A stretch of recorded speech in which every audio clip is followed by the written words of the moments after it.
Alright, so let's do some installation for the Mac OS X. You want to make sure you have the latest software updates that are required or that may be needed. You just want to go in and update your computer via the system preferences, as you can see, just from working with your dock down below. You can grab the software update and just take care of that. Now you will want to enable sharing and the personal web server. This is the Apache server, and this comes with the Mac OS X. We're working with 10.3. You can very easily just work with this to share documents. Just check that, and you can start and stop it. If it's saying stop here, then you know you started it. You can browse with the local host, and you can also browse via the local host and your username, as you can see here. I'll explain both methods here. It depends on what you want to do. Either way will work. We just need to make sure everything is set up correctly. You can click on these links as well to open the browser. So just do that if you need to. So that's all you need to do. Start the server. Now from here we have a few things we need to download and install. PHP MyAdmin from phpmyadmin.net is going to allow us to work with MySQL. We'll see that in the MySQL section, but you want to download the latest version. Check out the site, phpmyadmin.net. This is an open source PHP administration tool for MySQL, and it is something we're going to use to work on our databases.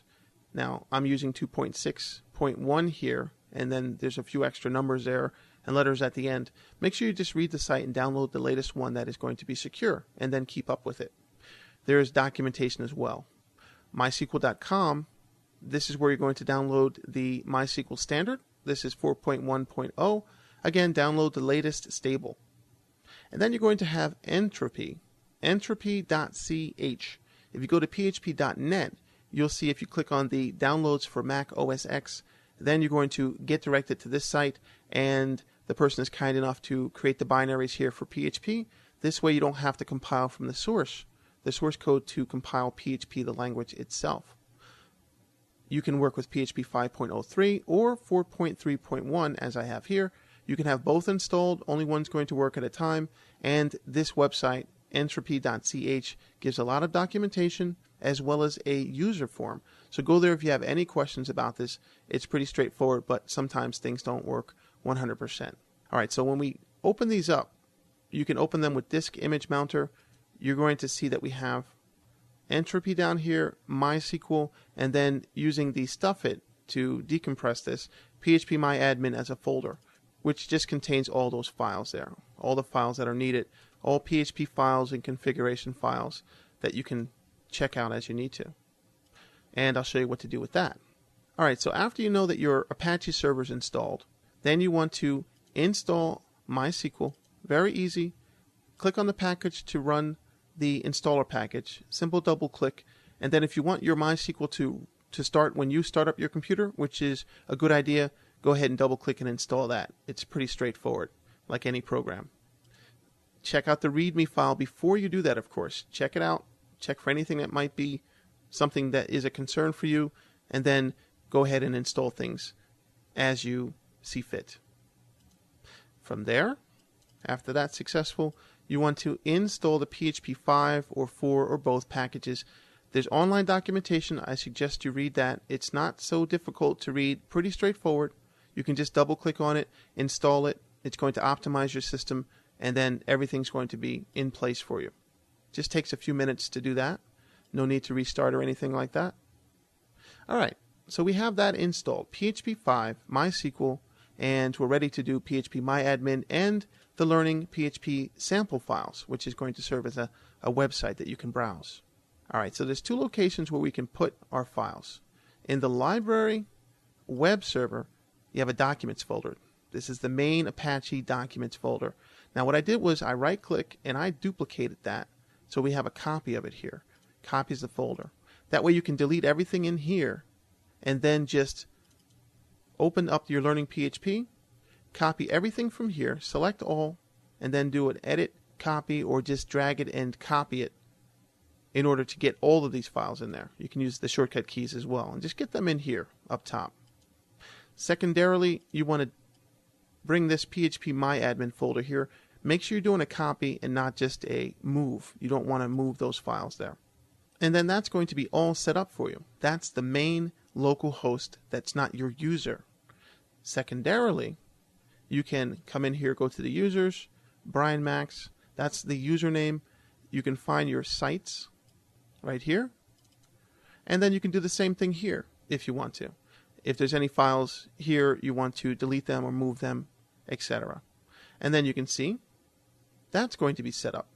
If you browse to the websites here that I have below, you can see this is the local host with my computer name and the little tilde there. And you can browse things as you need to. That's all set up. The second one is going to be the local host. And then you can browse things again as you need to. And then you can also browse to phpMyAdmin, that little folder that's going to run this. And this is going to serve as the database administration for you. Open source PHP. You do want to take note of the bottom notes in red. They're just configuration settings. I show you how to do that in the MySQL database section. And it's going to work across the Windows and where you have this phpMyAdmin installed, and MySQL works across operating systems. This little configuration file, you can check it out inside. I'm looking at BBEdit. Maybe you want to download BBEdit just as a trial if you don't have it, just because it works quite nicely. You can look in a config file, config.inc.php, and that's in your library web server. And then you have a documents folder and then your phpMyAdmin. It just isn't showing there. And then config.inc. This is that web server documents folder that we looked at a little while ago. And then that phpMyAdmin. Open this up, and then you'll see that if you do a search for absolute URL, this is the configuration. Pretty easy. It just wants you to put in that http:// and then the path to phpMyAdmin that we saw in the browser. It wants you to copy and paste that into this. You can read this. You can also disable that warning.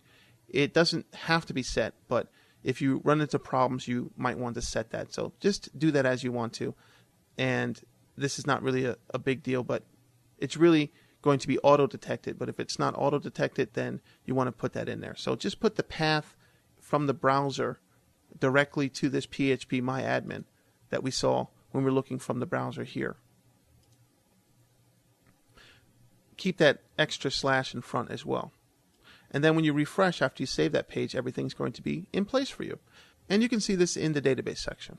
That's all set up. And then you can browse this as you need to. That's all set up as well. And we'll just look at a couple other things here quickly. Now you may need to do php.ini configuration settings here. You can see the path directly there. User local php5 or php4 lib for library, and then php.ini. That's your php.ini file. You may need to change that to make some changes for PHP. Then the Apache configuration file, that's going to be located in private etc httpd httpd.conf for httpd.configuration file. Try saying that 3 times fast. All right, so we have that. And you can open hidden in BBEdit, and that's going to allow you to navigate to that. Just start with your hard drive and navigate in to the different directory structure. This is going to allow you to open your hidden files, which you might not be able to see unless you go to the terminal. Now, there are a couple other things as well. Now, you might have to set some permissions.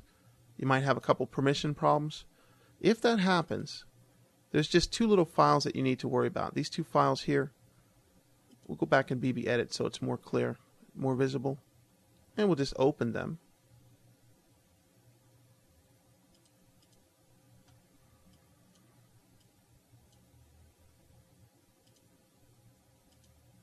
A little bit visible here. And then you'll need to go to your terminal window. That's also here in Applications, Utilities, and then Terminal. You can type those 2 lines in as is into the terminal one at a time. Hit enter on the first one, copy and paste, and then the second one. These are the 2 different folder structures that I mentioned, and this is going to set up the proper permissions. If you have a 403 error that you can't access this page in the browser, forbidden, you want to change the settings here. Sudo is going to assume the root user, the admin user. You need to specify the password. Then you're just going to chmod, change the permissions here, and you can use them as is. Everything should work for you.